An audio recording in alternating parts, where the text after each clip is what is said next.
Assalamualaikum warahmatullahi wabarakatuh. Perkenalkan, nama saya Khairunisa, NIM 180406050, Lokal C, Jurusan Pendidikan Agama Islam, semester 5. Di sini, saya akan menjelaskan tentang media dan teknologi pengajaran. Saya mengambil mata pelajaran fikih kelas 7 semester 2 dan materi yang saya gunakan adalah Islam memberikan kemudahan melalui sholat jamak dan qashar. Durasinya 2 kali 40 menit. Media yang saya gunakan adalah media visual dengan gambar. Nah, apakah ada yang tahu apa itu media visual gambar? Nah, media visual gambar adalah sebagai alat pembelajaran yang hanya bisa dilihat untuk memperlancar pemahaman dan memperkuat ingatan akan isi materi pembelajaran. Keunggulan dari media pembelajaran gambar ini dapat menarik perhatian, memperjelas sajian, ide, serta menggambarkan ide pokok yang mudah diingat. Selain itu, proses belajar mengajar menggunakan media visual gambar ini juga dapat dicerna dengan baik oleh siswa dan siswi, sehingga media visual gambar ini menjadi salah satu jenis media pembelajaran yang menyenangkan. Kelebihan dari media gambar ini adalah 1. Bersifat konkret.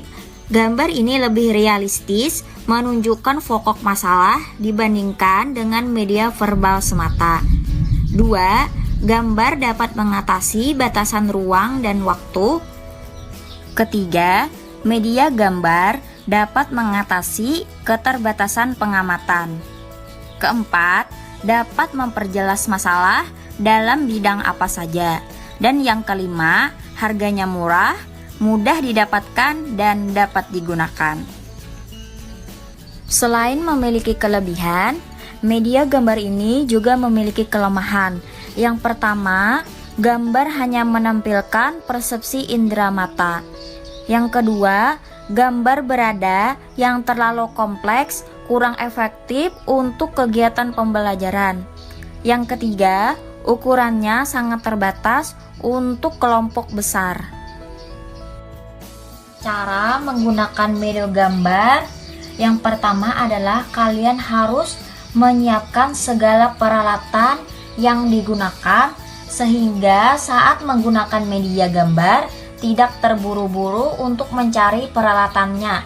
Contohnya seperti spidol, gunting, kertas, lem, dan lain-lain. Kemudian, gambar sesuai dengan tema yang diambil. Ini adalah gambar gerakan sholat yang saya gambar.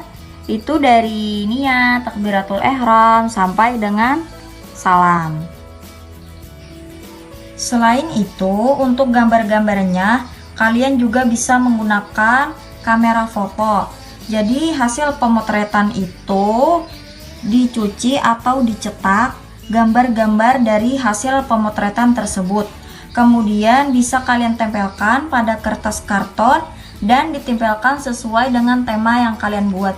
Contohnya seperti saya membuat dengan tema dia sedang berperjalanan jauh, lalu dia diwajibkan untuk mengerjakan sholat jamak dan qashar. Di sini ada pengertian sholat jamak qashar, ada syarat sah sholat jamak qashar, terus ada niat sholat jamak qashar. Lalu di sini ada tata cara sholat jamak qashar dan gerakan sholat. Dan yang terakhir adalah doa. Ini adalah hasil cara menggunakan media gambar. Selanjutnya, saya akan menjelaskan tentang materi Islam memberikan kemudahan melalui sholat jamak dan qashar.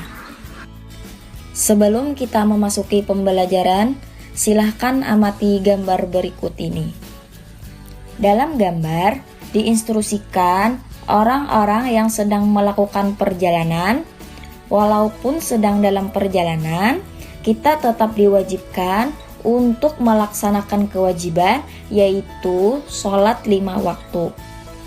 Dalam kondisi seperti ini, sholat dapat dilakukan dengan cara yang lebih mudah, yaitu dengan cara dijamak atau diqashar.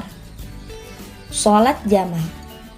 Sholat jamak artinya sholat fardu yang dikumpulkan atau digabungkan.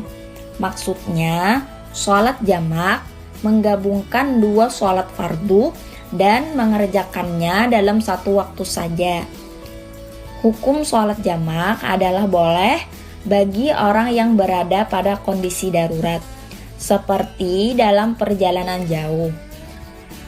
Sholat jamak terbagi dua, yaitu sholat jamak takdim dan sholat jamak takhir. Sholat jamak takdim.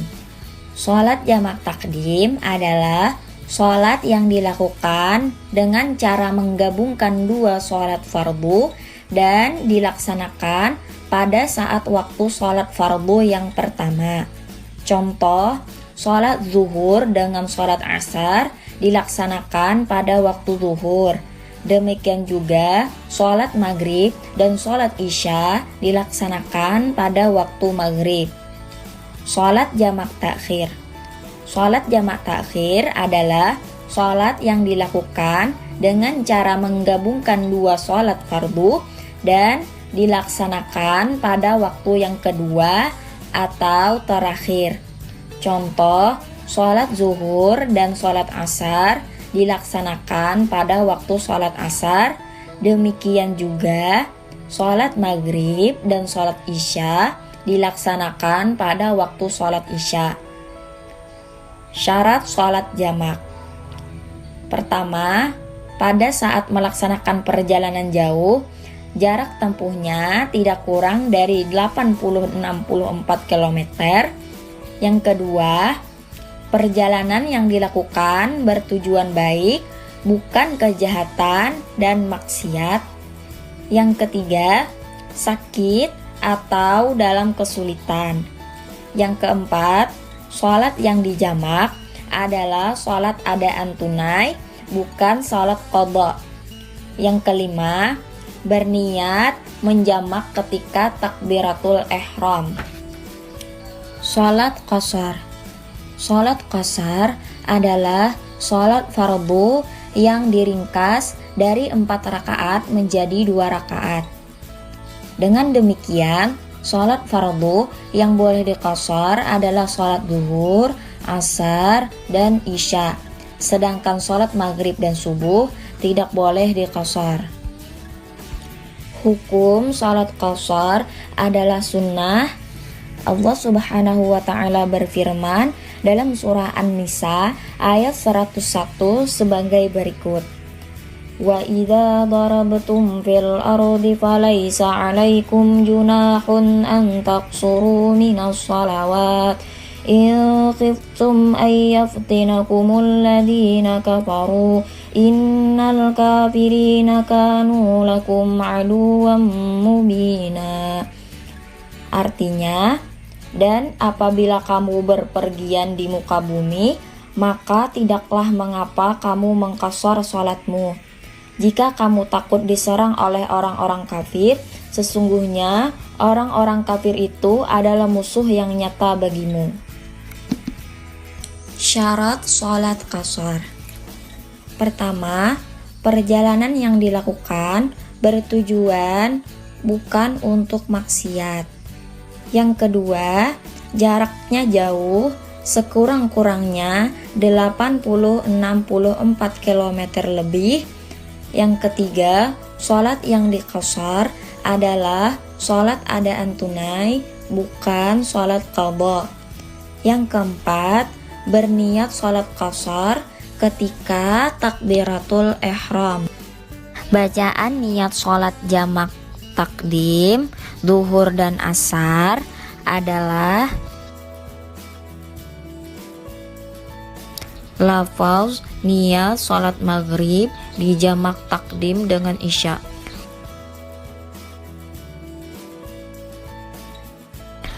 Adapun bacaan niat sholat jamak takhir, zuhur dan asar adalah Sementara bacaan niat jamak takhir maghrib dan isya ialah niat sholat jamak takdim, qashar, zuhur, dan asar. Niat sholat asar,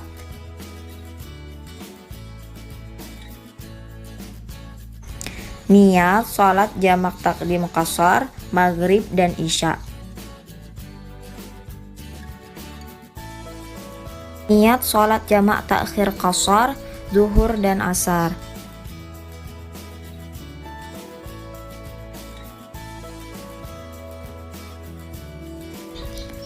Sholat jamak takhir qashar, maghrib dan isya.